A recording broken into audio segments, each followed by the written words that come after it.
নমস্কার বন্ধুরা, আরও একটি নতুন ভিডিও নিয়ে চলে এসেছি। আজকের এই ভিডিওতে বৈশাখ মাসের প্রথম মোহিনী একাদশী সম্পর্কে আমরা আলোচনা করব।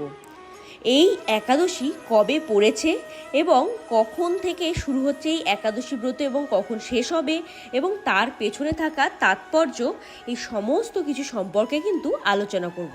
এবং মনে রাখবেন, বৈশাখ মাসের একটি অত্যন্ত গুরুত্বপূর্ণ একাদশী হচ্ছে এই মোহিনী একাদশী।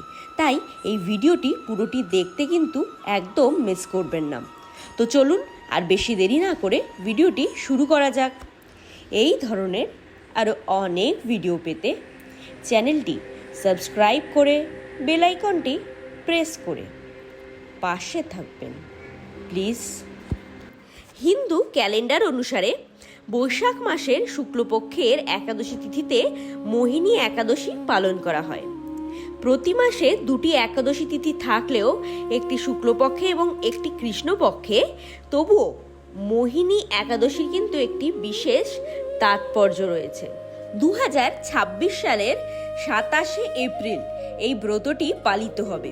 এই দিনে ভক্তরা ভগবান বিষ্ণুর মোহিনী রূপের পূজা করেন। বিশ্বাস করা হয় যে এই ব্রত পালন করলে সব ধরনের কষ্ট ও পাপ দূর হয়। শান্তি ও আধ্যাত্মিক উন্নতির জন্য মোহিনী একাদশীকে অন্যতম শক্তিশালী ব্রত হিসেবে বিবেচনা করা হয়। বিশ্বাস করা হয় যে এই উপবাসের প্রভাবে ব্যক্তি জাগতিক আসক্তি কাটিয়ে মোক্ষ লাভ করতে সক্ষম হন। এই দিনে পূজা করলে মানসিক শান্তি, ধন সম্পদ, খ্যাতি এবং সমৃদ্ধি লাভ হয়। ভক্তরা ভগবান বিষ্ণু ও দেবী লক্ষ্মীর পূজা করেন এবং তাদের উদ্দেশ্যে উপবাস পালন করেন।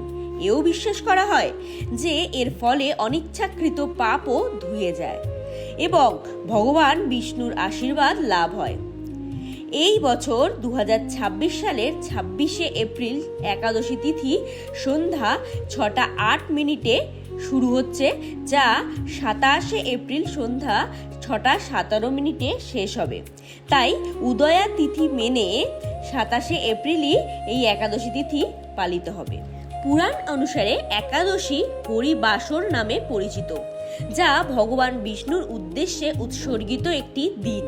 বিশ্বাস করা হয় যে যজ্ঞ ও অন্যান্য আচার অনুষ্ঠান পালনের চেয়ে এই উপবাস করলে অধিক আধ্যাত্মিক ফল লাভ হয়। স্কন্দ পুরাণ এবং পদ্ম পুরাণের মতো গ্রন্থে উল্লেখ আছে যে একাদশীর উপবাস পাপ মোচনে সহায়তা করে এবং ব্যক্তিকে মুক্তির পথে চালিত করে।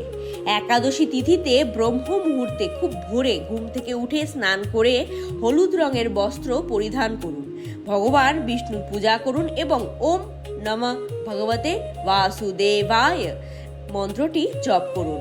পূজার অংশ হিসেবে ধূপ, প্রদীপ এবং খাদ্যদ্রব্য নিবেদন করাটাই বাঞ্ছনীয়। পৌরাণিক কাহিনী অনুসারে সমুদ্র মন্থনের সময় অমরত্বের অমৃত নিয়ে দেবতা ও অসুরদের মধ্যে যখন বিবাদ দেখা দিল, এই বিবাদের মীমাংসা করতে ভগবান বিষ্ণু স্বয়ং মোহিনীর রূপ নিয়ে অসুরদের মনোযোগ অন্যদিকে সরিয়ে দিলেন। এর ফলে দেবতারা অমৃত পান এবং অসুররা তা থেকে বঞ্চিত হন। এই কাহিনী কম বেশি আমরা সকলেই কিন্তু জানি।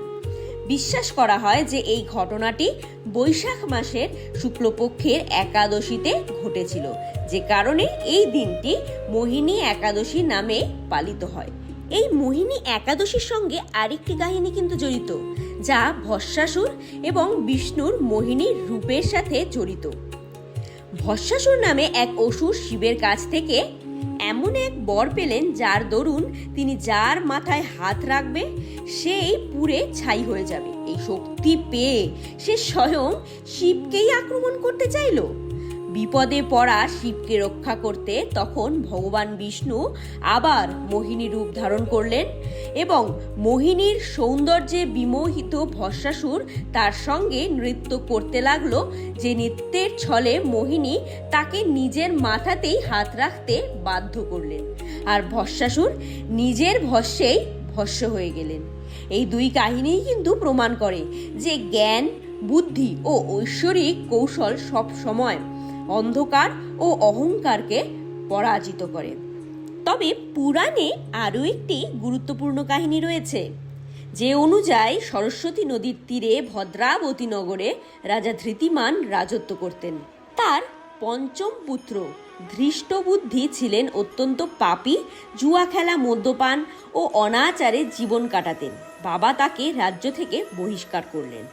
সহায়হীন ধৃষ্টবুদ্ধি বনে বনে ঘুরতে লাগলেন। একদিন ঋষি কৌণ্ডিন্যর সঙ্গে তার দেখা হলো।